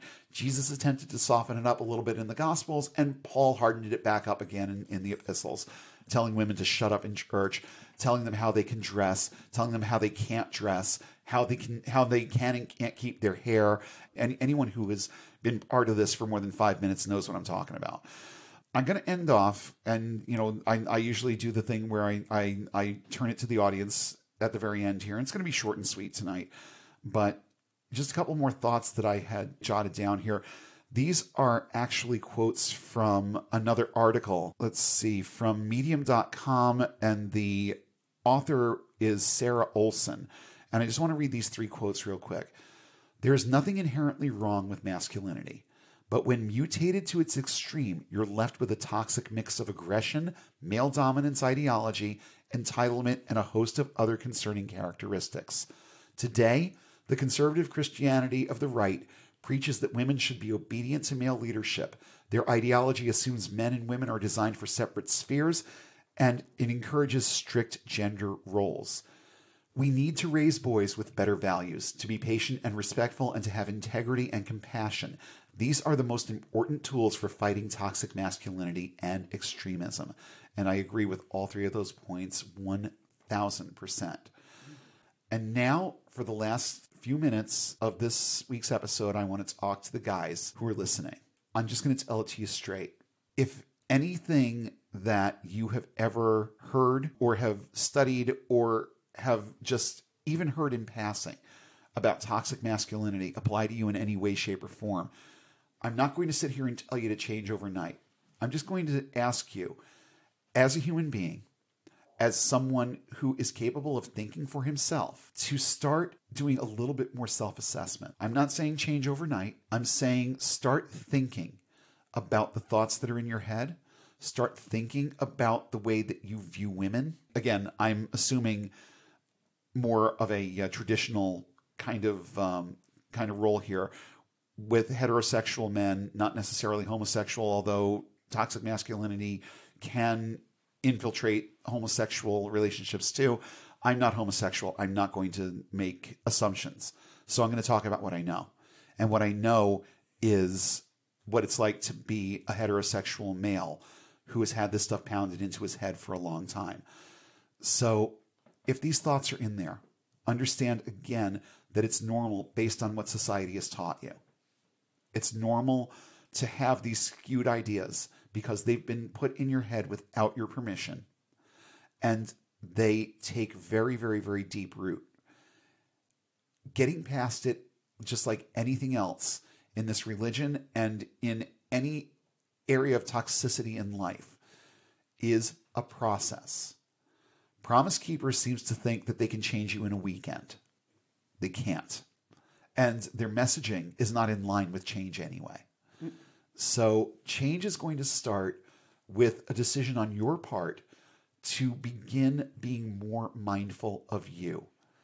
The way that you think about women, the way you think about your wife or your girlfriend, the way that you think about your daughter or daughters, the way that you treat a female service worker over a male service worker, the way that you speak to a woman versus the way that you would speak to a man. And ask yourself as you go whether or not, if you were on the receiving end of these thoughts and words, if they would be well received, if you would feel like you were being marginalized, if you would feel less than human, if you would feel intimidated, or like you didn't have a say or a voice in the way that you deliver your opinions, in the way that you deliver your thoughts, in the way that you interact with all of the people around you. Think about it from the perspective of the other person and ask yourself, if you were on the receiving end of this, how would you be receiving it? It's the easiest way that I know to start thinking in terms of how your actions and words affect other people. And it's not just in the strata. It's in every area of life. But this is an important one because the people that we have in our lives are important. And if you want them to stick around, and if you want to truly be respected and loved and admired by the people who are in your life, you will not get there by asserting your dominance. You will get there by showing them how much you care about them, how much you care about their feelings, their emotions, their experience of having a relationship with you. And they're things that we just, as evangelicals and ex-evangelicals, just haven't really been trained to think about. I haven't really been trained to think about them. I formulate these opinions based on things that I learned progressively. And in no small part from what I learned from doing this podcast and researching this podcast and having things brought right up to the front of my mind that have been laying dormant for a long time. There were things that I read this week that I hadn't even thought about in a long time, hadn't really been guilty of either, but hadn't really thought about them. And there were certain points where I looked at it and said, you know what? I think that as a society in general, we need to be thinking more about this. But as former evangelicals, we have to think about it even more because we've gotten it from two angles. We've gotten it from society and we've gotten it from our spiritual leaders. And the reinforcement that comes from hearing these things from the pulpit can have a really, really devastating effect on our ability to move past those thoughts. It starts with the decision, like I've said before, to seek the truth wherever it leads. And the truth is that if we continue thinking this way, if we continue behaving this way, you'll have a lot less control over how you approach things like anger and the way that you view your wife or your girlfriend on various levels, personal, sexual, and in other ways. It will continue to taint and cloud the way that you see your relationships and what they're supposed to look like. The way out of it is through logic and reason. And that's why you're listening to this podcast. And that's why you've endured the amount of time that you've endured on this episode, is because you understand that this is an important concept. And if you are a man coming out of this religion or trying to get out of this religion, it is twice as difficult for you. And I get it. And I'm still there because, like with anything else, I will never sit here and try and tell you that I've cornered the market on thought on any of these topics or subjects, because it's a learning process for me too. It's an ongoing thing for all of us. But it starts with the decision to start looking deeper within ourselves and making a few uncomfortable assessments and realizing how deeply ingrained these thoughts are. Because once we figure out how deep those thoughts run, we can start getting to the heart of those thoughts. Once we understand where the thoughts come from, the avenues through which they've been inserted into our psyches and our mindsets, the more we start understanding that, the easier it becomes to deal with all of the different parts of it. Toxic masculinity is very complex. It takes on a lot of different forms. It's abuse any way you want to look at it, but there are degrees. And yes, it can become violent. It's easy to become violent when your mind is in that place. That you should have the high ground here, and it doesn't feel like you do. Those insecurities can come out as violence, and they often do. Understand where the thoughts come from. Understand that it's not your fault that they're in there, but also understand that you have the responsibility of dealing with them. And once you understand that, it's another step that you'll be taking toward getting and staying unbound.